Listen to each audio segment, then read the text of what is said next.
அனைவருக்கும் வணக்கம். இன்னைக்கு நம்ம ஒரு மிஸ்ட்ரி த்ரில்லர் படமா ரிலீஸ் ஆயிருக்க ஹவா படத்தோட கதையை பத்தி தான் பார்க்க போறோம். ஸோ வீடியோக்குள்ள போறதுக்கு முன்னாடி நம்ம சேனலுக்கு நீங்க புது விவரா இருந்தீங்க அப்படின்னா மறந்துடாம சப்ஸ்கிரைப் பண்ணி சப்போர்ட் பண்ணுங்க. இந்த படத்தோட ஸ்டார்டிங் சீன்ல மாஜி அப்படின்னு ஒரு நபரை தான் காமிக்கிறாங்க. அவரோட தலைமையில ஒரு கப்பல் எடுத்துக்கிட்டு மீன் பிடிக்க போகணும் அப்படின்னு மாதிரி ஒரு குழு புறப்படுது. அதுல ஒரு மெக்கானிக் இருப்பாரு. அவரை பாத்தீங்கன்னா அங்க இருக்க யாருக்குமே பிடிக்காது. குறிப்பா சொல்லணும் அப்படின்னா இந்த மாஜிக்கு சுத்தமா பிடிக்கவே பிடிக்காது. இந்த போற பயணத்துல அவனை ஏதாவது பண்ணி விட்டுறணும் அப்படின்ற மாதிரி யோசிச்சுட்டு போய்கிட்டே இருக்க முதல் நாள் ஆகுது. நிறைய மீன்களை பிடிச்சிக்கிட்டே இருக்காங்க. அண்ட் பிடிச்ச மீன் எல்லாத்தையுமே பாத்தீங்கன்னா ஐஸ் பொட்டியில போட்டு வச்சுக்கிட்டே இருக்கும்போது கப்பல்ல இருக்க எல்லாரும் தூங்கிட்டே இருக்காங்க. அப்ப முகம் தெரியாத 2 பேர் பாத்தீங்கன்னா இங்க இருக்கிற மீன்கள் எல்லாத்தையும் பக்கத்து ஷிப்புக்கு எடுத்துட்டு போக இந்த விஷயத்த அந்த மோட்டார் ரூம்ல இருக்க நபர் பாத்தீங்கன்னா பாத்துட்டார். என்னடா திருட்டு வேலை பண்ணிட்டு இருக்கீங்க, இங்க என்ன நடக்குது அப்படின்ற மாதிரி சத்தம் போட மாஜியும் அங்க வந்துட்டார். இந்த விஷயத்த கண்டுக்காம விடுன்னு எவ்வளவோ கத்தி பார்க்க ஆனா எல்லாருக்கும் சமமான ஷேர் தான் வேணும், இந்த மாதிரி பண்றது நியாயமே இல்ல அப்படின்ற மாதிரி சண்டை போட்டு போக இந்த மெக்கானிக் இருக்கா இல்லையா, அவருக்கு உதவணும் அப்படின்னு மாதிரி ஒரு நபர் செயல்படுவார். அந்த நபரை மாஜி கூப்பிட்டு அவன் பண்றது எதுவுமே சரி கிடையாதுடா, இந்த சிகரெட்டை புடி, எல்லாருக்கும் சம பங்கு கேட்ட எப்படி, இந்த கப்பலை வச்சு தொழில் பண்றவன் நல்லா சம்மதிக்கிறான், நாம இந்த மாதிரி ஏதாவது பண்ணாதானே,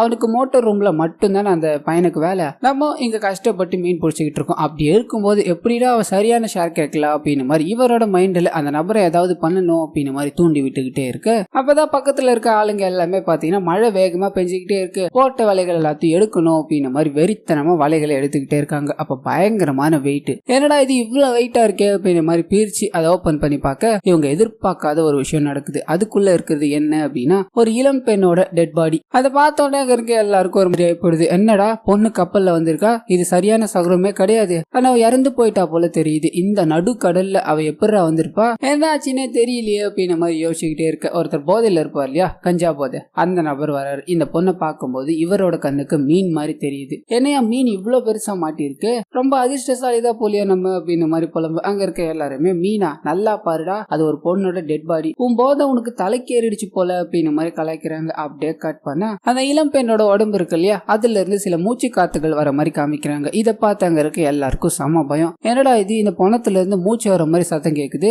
அண்ட் கண்ணு எல்லாமே அசையுது அப்படின்னு மாதிரி பயத்துல உட்கார அவங்க பாத்தீங்கன்னா எழுந்து உட்காந்துடுறாங்க. அதிகாலையில ஆகுது. இவங்க எங்க இருந்து வந்தாங்க, எப்படி இங்க வந்தாங்க அப்படின்றது இவங்களுக்கு தெரியவே இல்லை. இதனால அந்த பொண்ணு கிட்ட கேட்டுக்கிட்டே இருக்க ஆனா அவங்க வாயை திறக்கிற மாதிரியே தெரியல. நீ ஊமையாமா, நான் பேசுறது கேக்குதா அப்படின்னு மாதிரி ஒருத்தரும் வந்து என்னென்னமோ பண்ணிக்கிட்டே இருக்க ஆனா எந்த ரியாக்ஷனுமே கொடுக்கற மாதிரி தெரியல. அண்ட் மோட்டார் ரூம்ல வேலை செய்யற நபருக்கும் பாத்தீங்கன்னா ஒரு பொண்ணு வந்திருக்காங்க, அவங்க இந்த மாதிரி எல்லாம் பண்ணிக்கிட்டு இருக்காங்க அப்படின்ற விஷயம் தெரிஞ்சு அவர் அவ்வளவா கண்டுக்கிறதே இல்லை. ஆனா மத்தவங்க ஒரு பொண்ணு இங்க இருக்கா, இந்த படகுல பொண்ணு இருந்தா அப்படின்னா அது கெட்ட சகுனம் அப்படின்னு மாதிரி ஆரம்பிக்க ஆனா இப்போ எதுவுமே பண்ண முடியாது இல்லையா, திரும்பி போகணும் அப்படின்னாலும் ஒரு 8-9 நாள் ஆகும். மத்தவங்களுக்கு அதாவது வேற படகுக்காரங்களுக்கு இங்க ஒரு பொண்ணு இருக்கு அப்படின்னா இந்த பொண்ணுக்கு ஆபத்து, அதனால இந்த பொண்ணு இருக்கிறது யாருக்கும் தெரிய வேணாம், கொஞ்ச நாள் கழிச்சு நம்மளே கரைக்கு எடுத்துட்டு போய் விட்டுடுவோம் அப்படின்னு மாதிரி முனைப்புல அங்கேயே வச்சுக்க ஆரம்பிக்கிறாங்க. முதல் நாள் கேஷுவலா பேச ஆரம்பிக்கிறாங்க. ஆனா அதுக்கு அடுத்த நாள் பாத்தீங்கன்னா ஒரு பொண்ணு இருக்காங்க, அவ்வளவு பசங்க இருக்காங்க, சும்மா இருப்பாங்களா, என்னென்னமோ பண்ணி அவங்களை இம்ப்ரெஸ் பண்ணணும் அப்படின்னு மாதிரி ட்ரை பண்ணிட்டு இருக்காங்க. அண்ட் எல்லாத்தையும் தாண்டி அந்த மாஜி இருக்கா இல்லையா, அவரே பாத்தீங்கன்னா இவங்களை பார்த்து வலிறாரு. உனக்கு நாங்க கொடுத்துருக்க இடம் பத்தலன்னு வையா, நீ யார் ரூமுக்குள்ள வந்து தூங்கிக்கோ, உனக்கு ஏதாவது பேசணும்னாலும் என்கிட்ட வந்து பேசிக்கோ அப்படின்னு மாதிரி சொல்ல அவங்க வாயை திறக்கிற மாதிரியே இல்ல, அமைதியா சைகை மூலமாவே கம்யூனிகேட் பண்ணிட்டு இருக்காங்க. அண்ட் எல்லாரும் படகுல தூங்கினதுக்கு அப்புறமா பக்கத்துல இருக்க தண்ணீர் எடுத்து குளிச்சுட்டு அண்ட் புடவைகள் எல்லாத்தையும் பாத்தீங்கன்னா அதுலயே காய வச்சு மறுபடியும் அந்த ட்ரெஸ்ஸை உடுத்திப்பாங்க. கட் பண்ணி மத்த போட்டுக்காரங்களா இந்த சைடு எதிர்ச்சியா வர மாதிரி காமிக்கிறாங்க. எங்களுக்கு நிறைய மீன் மாட்டிருச்சு, நாங்க கரைக்கு போகிறோம் அப்படின்னு மாதிரி சொல்லிட்டு போக ஆனா இவங்களுக்கு ஸ்டார்டிங்ல தான் பாத்தீங்கன்னா நிறைய மீன் மாட்டிருக்கும். போக போக ஒரு மீனும் மாட்டுற மாதிரி தெரியல. நாங்க இன்னும் கொஞ்ச நேரம் இங்க இருந்து பாத்துட்டு வரோம், நீங்க போயிட்டு வாங்க அப்படின்னு மாதிரி சொல்லி அனுப்பி வைப்பாங்க. இந்த சம்பவத்துக்கு நடுவுல அந்த பொண்ணு இங்க இருக்க கூடாதுன்ட்டு அந்த மோட்டார் ரூமுக்குள்ள அனுப்பி வைப்பாங்க. மோட்டார் ரூமுக்குள்ளதான் அந்த நபர் இருக்கா இல்லையா, அந்த நபரை பாத்தீங்கன்னா இவங்க பாத்துட்டு அப்படியே உட்காந்துக்கிட்டே இருப்பாங்க. கட் பண்ணா நிறைய மீன் மாட்டிருச்சு, பக்கத்து போட்டுக்காரங்களா பார்ட்டி கொடுக்குறாங்க அப்படின்னு ஒரு இடத்துக்கு போறாங்க. அங்க சரக்கு எல்லாத்தையும் போட்டுட்டு கும்மாலமா ஆடிக்கிட்டே இருக்கும்போது இந்த போட்டுக்குள்ள பாத்தீங்கன்னா அந்த லேடி மட்டும்தான் இருப்பாங்க. இதை தெரிஞ்சுக்கிட்ட அந்த மாஜியும் அவங்கள ஏதாவது பண்ணணும் அப்படின்றதுக்காக யாருக்கும் தெரியாம போட்டுக்குள்ள போறாரு. அண்ட் தன்னை தேடிதான் அந்த நபர் வந்துகிட்டு இருக்காரு அப்படின்ற விஷயத்தை தெரிஞ்சு அவங்களும் இந்த நபர் கிட்ட இருந்து எவ்வளவோ தப்பிக்கணும்னு முயற்சி பண்ண ஒரு கட்டத்துல பிடிபட்டுறாங்க. நீ இங்கதான் இருக்கியா, என் கூட கொஞ்சம் தனியா பேச வையா, நீ ஒன்னும் கவலைப்படாத, இங்க யாருமே இல்ல அப்படின்ற மாதிரி அவங்களோட கையை பிடிச்சி இழுத்து போய்கிட்டே இருக்க ஒரு கட்டத்துல அவங்க கோவத்தோட எல்லைக்கே போயிடுறாங்க. கேக்குறாங்க, என்னை விட்டுடுங்க அப்படின்ற மாதிரி கையை எல்லாத்தையும் தட்டி விட்டுட்டு பக்கத்துல ஒரு அருவா இருக்கும், அந்த அருவா எடுத்துட்டு இவர் வெட்டணும்னு போக பொத்துனா அவர் தண்ணிக்குள்ள விழுந்துட்டாரு. இவங்க அங்க இருந்து ஓடி போயிடுறாங்க. மிச்சம் எல்லாருமே வந்து பார்க்க தெரியாம விழுந்துட்டேன், கையை பிடிச்சி தூக்குங்கடா அண்ட் முதல்ல அங்க இருந்து போட் எடுத்துட்டு போய் ஆகணும் அப்படின்ற மாதிரி பார்ட்டியை பாதியிலே நிறுத்திட்டு போட் எடுத்துட்டு கிளம்புறாங்க. இப்போ இந்த மாதிரி ஒரு சம்பவம் ஆயிடுச்சு இல்லையா. இதனால அந்த பொண்ணு மேல பாத்தீங்கன்னா எரிஞ்சு எரிஞ்சு விழ ஆரம்பிக்கிறார். இவ்வளவு நாள் ஓசியிலே சோறு போடலாம் முடியாது, வெள்ளுங்க மாதிரி அங்க இருக்கிற வேலைகள் எல்லாத்தையும் பாரு அப்படின்ற மாதிரி போட்ல இருக்க எல்லா வேலைகளையும் வாங்குறாரு. இவங்களும் எந்த ஆட்சேபனையும் சொல்லாம அவரை பார்த்து முறைச்சுக்கிட்டு அண்ட் மத்த எல்லாருக்குள்ளயுமே பாத்தீங்கன்னா சகஜமா சிரிச்சுக்கிட்டு வேலைகள் எல்லாத்தையும் செஞ்சு முடிக்கிறாங்க. அண்ட் மோட்டர் ரூம்ல இருக்க அந்த நபரையும் பாத்தீங்கன்னா இவங்க ஒரு மாதிரி பார்வையை தான் பாத்துக்கிட்டே இருப்பாங்க. கட் பண்ணா சில நாட்கள் போகிற மாதிரி காமிக்கிறாங்க. மீன் எதுவும் அகப்படுற மாதிரி தெரியல. அண்ட் ஒரு நாள் எல்லாரும் நைட்டு தூங்கிக்கிட்டே இருக்கும்போது அந்த மோட்டர் ரூம்ல வேலை செய்யற நபர் இருக்கா இல்லையா, அவருக்கு வெளியில ஏதோ சத்தம் கேக்குது. என்னவா இருக்கும் அப்படின்ற மாதிரி வந்து செக் பண்ணி பார்க்கும்போது அந்த போட்டுக்கு கீழே பாத்தீங்கன்னா அந்த லேடி குளிச்சுக்கிட்டு இருப்பாங்க. இவரு என்ன ஆச்சுன்னு எகிரி குதிக்க முதல் முறையா வாயை திறந்து பேசுறத கவனிக்கிறார். நீ பேசுவியா, இவ்வளவு நாள் எதுக்காக ஊமையா இருந்த அப்படின்னு நம்மளாம் கேட்க இவங்க இப்ப கொஞ்சம் கொஞ்சமா பாத்தீங்கன்னா இவர்கிட்ட பேச ஆரம்பிக்கிறாங்க. முதல்ல இவங்களோட பேர் என்ன அப்படின்ற விஷயத்த சொல்லுவாங்க, டூபதி அப்படின்றத இவங்களுடைய பேர். அண்ட் இவங்க எதுக்காக இந்த மாதிரி பண்ணாங்க அப்படின்றதையும் ஒரு சின்ன விஷயமா சொல்லுவாங்க. அது என்ன அப்படின்னா இவங்க ஒரு கடல் நாகினி அப்படின்னும் இந்த கடலுக்குள்ள எதுக்காக வந்தாங்க அப்படின்னு பாத்தீங்கன்னா இந்த போட்ல இருக்கிறவரை கொலை பண்ணணும், அதாவது அந்த மாஜி இருக்கா இல்லையா அவரை கொலை பண்ணணும் அப்படின்றதுக்காக தான். நான் ஒரு மனுஷி தான், இந்த கடல் தேவதைகள் எல்லாமே நான் இதை பண்ணி முடிக்கணும் அப்படின்னா ஒரு மீனா மாதிரி உங்களோட படகுக்கு வரணும் அப்படின்ற மாதிரி உதவி பண்ணாங்க. அதே மாதிரிதான் இந்த படகுக்கு வந்தேன், இந்த படகை கவிழ்த்து கொல்லணும் அப்படின்றதுக்காக தான் நான் இங்க வந்தேன் அப்படின்ற மாதிரி சொல்ல இவருக்கு ஒன்னும் விளங்கல. எதுக்காக இந்த மாதிரி பேசிக்கிட்டு இருக்க, நீ ஒரு மனுஷன்னு சொல்ற, அப்படி இருக்கும்போது எப்படி கடல் நாகினியா இருக்க முடியும்னு கேட்க இது ஒரு பெரிய கதை அப்படின்ற மாதிரி சொல்லி அங்க இருந்து கிளம்புறாங்க. கார்பானா இதுக்கு அடுத்த நாள் காமிக்கிறாங்க, இன்னும் மீன் கிடைச்ச பாடே இல்ல, அந்த பொண்ணு வந்ததுல இருந்தா மீன் கிடைக்கல அப்படின்ற மாதிரி புலம்பிக்கிட்டே இருக்க அந்த சமயம்னு பார்த்து மோட்டரும் ஆஃப் ஆகி போகுது. எதனால ஆஃப் ஆச்சு அப்படின்ற மாதிரி இங்க இருக்க எல்லாரும் செக் பண்ணிக்கிட்டே இருக்கும்போது இவங்களுக்கு உதவணும் அப்படின்ற மாதிரி ஒரு போட்டுக்காரர் பாத்தீங்கன்னா உள்ள என்ட்ரி கொடுக்குறாரு. இப்போ அந்த பொண்ணு இருக்கிறது தெரியக்கூடாது இல்லையா, இதனால மோட்டர் ரூமுக்குள்ள ஒலிக்க வைக்க அந்த மோட்டர் ரூமுக்குள்ள இருக்கிற நபர் கூட ஹீரோயின் பேச ஆரம்பிக்கிறாங்க. அந்த மோட்டரை ரெடி பண்ணிக்கிட்டு இருக்க நபர் பாத்தீங்கன்னா இங்க இருந்து கிளம்புறத தவிர வழியே கிடையாது, எங்களுக்கு எதுவும் கிடைக்கிற மாதிரியே தெரியல, நீ இந்த மாதிரி எல்லாம் சொல்லியிருந்த இல்லையா அதெல்லாம் உண்மையானு கேட்க இவங்க ஒரு மாதிரி யோசிக்கிறாங்க. நீங்க இங்க இருந்து கிளம்பவே கூடாது, நிறைய மீன் கிடைச்சிச்சு அப்படின்னா நீங்க இங்கேயே இருக்க வாய்ப்பு இருக்குல்லன்னு சொல்ல மோட்டரை ஒரு நபர் வந்து ரெடி பண்ணி கொடுக்குறாரு. அண்ட் மோட்டர் ரெடி ஆயிடுச்சு, வலையை எல்லாத்தையும் எடுங்கடா, இங்க இருந்து கிளம்பலாம் அப்படின்னு மாதிரி அங்க இருக்கிற மாஜியும் சொல்ல வலையை எடுக்கிறாங்க. பார்த்தா எக்கச்சக்கமான மீன் மாட்டி இருக்கு. இதனால வழி இவ்வளவு மீன் மாட்டந்தே கிடையாது, இந்த இடத்துல நிறைய மீன்கள் இருக்கு போல, ஒரு நாள் இங்க ஸ்டே பண்ணிட்டு இதுக்கு அடுத்த நாள் கிளம்பிக்கலாம் அப்படின்னு மாதிரி வலையை எல்லாத்தையும் மறுபடியும் போட்டுட்டு அன்னைக்கு நைட்டு எல்லாரும் அங்கேயே ஸ்டே பண்ண கட் பண்ணி கொஞ்ச நேரம் கழிச்சு காமிக்கிறாங்க. இவங்க நங்கூரத்தை எல்லாத்தையும் போட்டு வலையை எல்லாத்தையும் போட்டு ஒரு இடத்துல வச்சிருப்பாங்க இல்லையா, அந்த வலையும் காணும் நங்கூரத்தையும் காணும். காத்தோட போக்குல இவங்களோட கப்பல் எங்கேயோ அடிச்சுட்டு வந்துட்டு இருக்கு. இது தெரிஞ்சதும் இவங்களுக்கு என்ன பண்றதுன்னே தெரியல. 1 லட்சம் ரூபாய் மதிப்புள்ள வலை அது, இந்த வலை இல்லாம போனோம் அப்படின்னா ஓனர் நம்ம எல்லாரையும் கழுத்தறுத்து போட்டுருவான், இங்கதான் எங்கேயாவது இருக்கணும், சுத்தி முத்தி தேடுங்கடா அப்படின்ற மாதிரி இருக்கிற டீசலை வச்சு அங்க இருக்க எல்லா இடத்துலயும் தேடி பார்க்க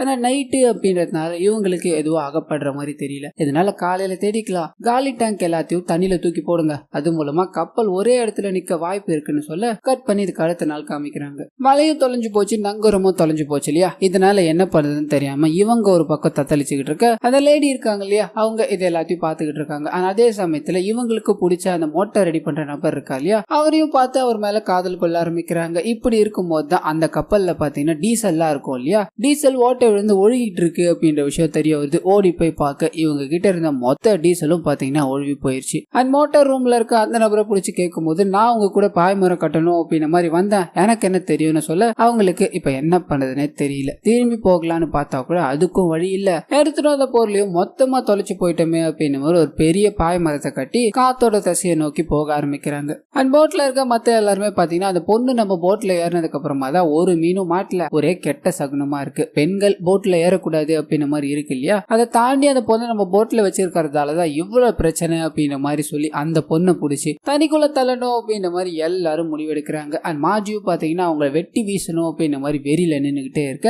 இவங்களை காதலிக்கிற அந்த நபர் இருக்காரு இல்லையா அவர் பாத்தீங்கன்னா தடுத்து நிறுத்துறாரு. உங்களுக்கு ஏதாவது இருக்கா இல்லையா, இந்த பொண்ணுனால இதெல்லாம் நடக்குது அப்படின்றது எனக்கு சுத்தமா ஐடியாவே இல்ல, இப்ப இந்த பொண்ணு போனா மட்டும் எல்லாம் சரியா நடந்துருமா அப்படின்ற மாதிரி கத்தி எடுத்து மிரட்டி அவங்க எல்லாரும் தடுத்து நிறுத்துறாரு. ஆனா அப்படியே கட் பண்ணி அன்னைக்கு நைட்டு இந்த விஷயங்களை பத்தி தனிமையில பேசிக்கிட்டு இருக்காங்க. ஆனா அப்ப பாத்தீங்கன்னா இவங்க எதுக்காக இதை பண்றாங்க அப்படின்ற விஷயத்த சொல்றாங்க. இவங்களோட அப்பாவை உங்க போட்ல இருக்க அந்த மாஜி தான் கொலை பண்ணிட்டான், அது அவனை பழி வாங்கணும் அப்படின்றதுக்காக தான் நான் இங்க வந்தேன், இது எல்லாமே என்னாலதான் நீ நடக்குதுன்னு சொல்றியா அப்படின்னு மாதிரி அந்த நபர் கிட்ட கேள்வி கேட்க அந்த நபரும் இதை நீ தான் பண்றேன்னு நான் சொல்ல வரல, ஆனா எல்லாமே தப்பா நடந்துகிட்டு இருக்கேன்ற மாதிரி பேசிக்கிட்டே இருக்க இந்த விஷயத்த அங்க இருக்க எல்லாருமே பாத்துட்டுறாங்க. பாப்பா 2 பேரும் தண்ணிக்குள்ள நின்னு என்னப்பா பண்ணிக்கிட்டு இருக்கீங்க, இந்த மாதிரி பேச்சு பேசுறதாலதான் அவளை தண்ணிக்குள்ள தள்ளி விட வேணாம் அப்படின்ற மாதிரி சொல்லிட்டு இருந்தியா, உங்க 2 பேரும் என்ன பண்ற பாருடா அப்படின்ற மாதிரி போட்டு பயங்கரமா அடிக்க ஆரம்பிக்கிறாங்க. அந்த மாஜு பாத்தீங்கன்னா இதுதான் சரியான சமயம் அப்படின்ற மாதிரி முடிவெடுத்து அந்த நபரை பிடிக்காம தான் இருப்பா இல்லையா, ஒரு இரும்பு கம்பி இருக்கும், அந்த கம்பியால அந்த நபரை ஒரு இடத்துல கட்டி போட்டு கொடூரமான முறையில குத்தி கொலை பண்ணிட்டு இதை பார்த்து அங்க இருக்க எல்லாருக்கும் பயங்கர ஷாக்கு. என்னென்ன கொலை பண்ணிட்டீங்க,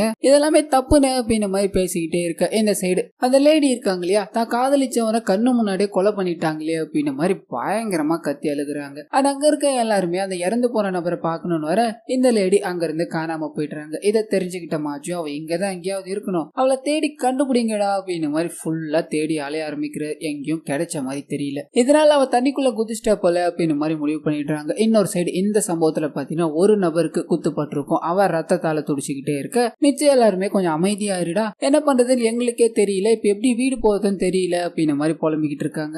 அதுல ஒரு நபர் பாத்தீங்கன்னா இருடான அவங்க எல்லாருக்கும் சாப்பாடு செஞ்சு எடுத்துட்டு வர அப்படின்ற மாதிரி காலை வெளியே எடுத்து வைக்க ஒரு பெரிய இரும்பு பழுப்பு மாதிரி இருக்கும், அந்த பழுப்பு பாத்தீங்கன்னா அவரோட தலையில குத்தி அந்த இடத்துல இறந்து போறாரு. இதை பார்த்து அங்க இருக்க எல்லாருக்குமே செம்ம பயம், இங்க என்ன நடக்குதுன்னே தெரியல, ஒருத்தருக்கா இந்த மாதிரி ஆக்கிட்டே இருக்கு அப்படின்ற மாதிரி ஃபீல் பண்ண இந்த டெட் பாடி எல்லாத்தையும் தூக்கி போடணும் அப்படின்ற மாதிரி முடிவு பண்றாங்க. ஆனா அதுல கை வைக்கிறதுக்கு யாருக்குமே தைரியம் இல்ல. இதனால என்ன பண்றதுன்னு தெரியாம அது எல்லாமே அந்த இடத்துல வச்சுட்டு வலியோட அன்னைக்கு நைட்டு தூங்க ஆரம்பிக்கிறாங்க. அடுத்த நாள் கட் பண்ண அந்த போட்ல பாத்தீங்கன்னா 2 சின்ன பசங்க இருப்பாங்க. அதுல ஒரு சின்ன பையனுக்கு பாத்தீங்கன்னா தூரமா கப்பல் வந்துகிட்டு இருக்க மாதிரி தெரியுது, நம்மள காப்பாத்தணும் அப்படின்றதுக்காக தான் வந்திருக்காங்க, நம்ம எல்லாரும் தப்பிக்க போறோம் அப்படின்ற மாதிரி சந்தோஷத்துல துள்ளி குதிக்கிறான். ஆனா உண்மையில அங்க பாத்தீங்கன்னா ஒண்ணுமே இல்ல, கப்பல்ல இருக்க மிச்ச ஆளுங்க எல்லாருமே அங்க ஒண்ணும் இல்ல, எதுக்காகடா இந்த மாதிரி பண்ணிட்டு இருக்கேன்லாம் சொல்ல, ஆனா இவன் கேட்கிற மாதிரி தெரியல, நான் அந்த கப்பல் கிட்ட போக போறேன் அப்படின்ற மாதிரி தண்ணியில குதிச்சு நீச்சல் அடிச்சுக்கிட்டு வேகமா போய்கிட்டே இருக்கான்.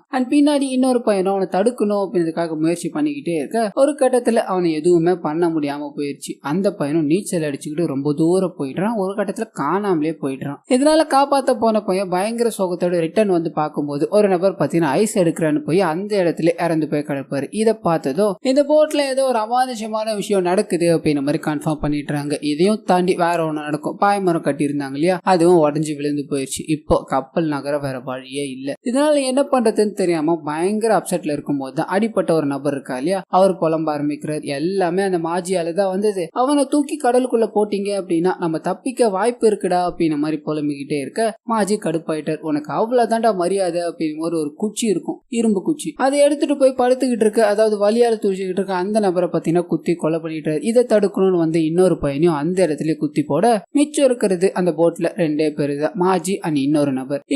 இந்த விஷயங்கள் எல்லாத்தையும் பார்த்த உடனே நீ என்ன கொன்றுவன்னு எனக்கு பயமா இருக்கு, தயவு செஞ்சு என் கிட்ட வராதடா அப்படின்னு மாதிரி பயந்து ஓடிக்கிட்டே இருக்க ஒரு கட்டத்துல நான் அவனை எதுவும் பண்ண மாட்டேன்டா, அவங்க பண்ண தப்புக்கு தான் தண்டனை கிடைச்சிருக்கு அப்படின்னு மாதிரி 2 பேரும் சமாதானம் ஆயிடுறாங்க. இப்போ இங்க இருக்கிற உணவுப் பொருட்கள் எல்லாமே கொஞ்ச நாளைக்கு தாங்கும், அதை வச்சு கொஞ்ச நாள் நம்ம ஓட்டுவோம்டா, கண்டிப்பா யாராவது காப்பாத்த வருவாங்க, இல்லைன்னா கண்டிப்பா நம்ம கரைக்கு போயிடுவோம் அப்படின்னு மாதிரி முனைப்புல ஒரு பாத்தீங்கன்னா ஒரு பறவை வளர்த்திருப்பார், அந்த பறவை எடுத்து விட்டார். இங்க ஏதாவது கரை இருந்துச்சு அப்படின்னா கண்டிப்பா அந்த பறவை ரிட்டர்ன் வராது, இது மூலமா நம்ம கண்டுபிடிச்சிடலாம் அப்படின்ற மாதிரி காத்துக்கிட்டே இருக்க அன்னைக்கு நைட் ஆகுது, பயங்கரமா மழை பெஞ்சுக்கிட்டே இருக்கு, அந்த பறவை ரிட்டர்ன் வரல, கரை இங்க எங்கேயோ தான் இருக்கு போல அப்படின்ற மாதிரி நினைக்க சைட்ல ஒரு இடத்துல காமிக்கிறாங்க. அந்த பறவை பாத்தீங்கன்னா வந்து ரிட்டர்ன் உட்காந்துக்கிட்டு இருக்கும். சோ நடுக்கடல்ல எங்கேயோ மாட்டிக்கிட்டோம் அப்படின்றத புரிஞ்சுக்கிறாங்க. இருந்தாலும் என்ன பண்றதுன்னு தெரியல, இருக்கிற உணவுப் பொருட்கள் எல்லாத்தையும் வச்சு ஓட்டுவோம், கண்டிப்பா நம்ம காப்பாத்த யாரோ வருவாங்கடா அப்படின்ற மாதிரி அந்த பறவை வந்துச்சு இல்லையா, அதையும் புடிச்சு மாஜி தின்னுகிட்டே இருக்காரு. இன்னொரு சைடு அந்த நபருக்கு பாத்தீங்கன்னா உடம்பு பயங்கரமா முடியல, என்னால எதுவுமே பண்ண முடியல அப்படின்ற மாதிரி ஒரு கட்டத்துல உட்காந்துட்டு. ஆனா மாஜி பாத்தீங்கன்னா எங்க இருக்கிற டெட் பாடி எல்லாத்தையும் கண்டிப்பா தூக்கி போட்டே ஆகணும், அப்படி தூக்கி போடலன்னா இந்த நாத்தத்தாலேயே நம்ம செத்துருவோண்டா அப்படின்ற மாதிரி அங்க கிடக்கிற ஒவ்வொரு டெட் பாடியா தூக்கி போட்டுக்கிட்டே இருக்க கடைசியா அந்த மோட்டார் ரூம்ல வேலை செஞ்ச நபர் இருக்கா இல்லையா, அவரோட டெட் பாடியை தூக்கி போடணும் அப்படின்ற மாதிரி போக அவரோட உடம்புல இருந்து ஒரு பாம்பு பாத்தீங்கன்னா வந்து இவரோட கையை கொத்திருது. இவருக்கு ஒண்ணுமே புரியல, இந்த இடத்துல எப்படி பாம்பு வந்தது, எங்கடா இருக்க அப்படின்ற மாதிரி உயிரோட இருக்கா இல்லையா இன்னொரு நபர், அவரை கூப்பிட்டுக்கிட்டே இருக்க எந்த சத்தமும் கேட்கல. ஏன்னா பாம்பு கொத்திருச்சுன்னா என்ன காப்பாத்துறா அப்படின்ற மாதிரி கீழே இறங்கி வந்துகிட்டே இருக்க அந்த நபர் பாத்தீங்கன்னா நொர தள்ளி இறந்து போய் கிடக்கிறத பாக்குறாரு. இவருக்கு ஒன்னும் புரியல. இவரும் துடிக்க துடிக்க அந்த இடத்துல இறந்து போக கட் பண்ணி இந்த பாம்பை நமக்கு காட்டுறாங்க. அந்த பாம்பு இருக்கு இல்லையா, இறந்து போன அந்த நபர் மேல ஊறிக்கிட்டே இருக்கு. ஒரு கட்டத்துல அந்த பாம்பு பாத்தீங்கன்னா அந்த பெண்ணா மாறுது. சோ அவங்க சொல்லி இருந்தாங்க இல்லையா நான் ஒரு கடல் நாகினி அப்படின்ற மாதிரி, சோ இந்த பாம்பு தான் பாத்தீங்கன்னா இவங்க. இப்போ அந்த நபர் இறந்து போயிட்டார் இல்லையா, அந்த நபர் மேல கையை வச்சு அந்த நபரை நினைச்சு பயங்கரமா அழுதுகிட்டே இருக்க இந்த கப்பலோட நிலைமை நமக்கு வைட் ஆங்கிள் காமிக்கிறாங்க. அண்ட் இதோடவே பார்த்தீங்கன்னா இந்த படத்தை முடிக்கிறாங்க. ஸோ கண்டிப்பாக இந்த படம் உங்கள் எல்லாருக்கும் பிடிச்சிருக்கோம் அப்படின்ற மாதிரி நம்புறேன். இதே மாதிரி நிறைய மூவிஸ் அண்ட் சீரிஸோட எக்ஸ்பிளனேஷனை நீங்கள் பார்க்கணும்னு ஆசைப்பட்டீங்கன்னா மறந்துடாம நம்ம சேனலை சப்ஸ்கிரைப் பண்ணி சப்போர்ட் பண்ணுங்க.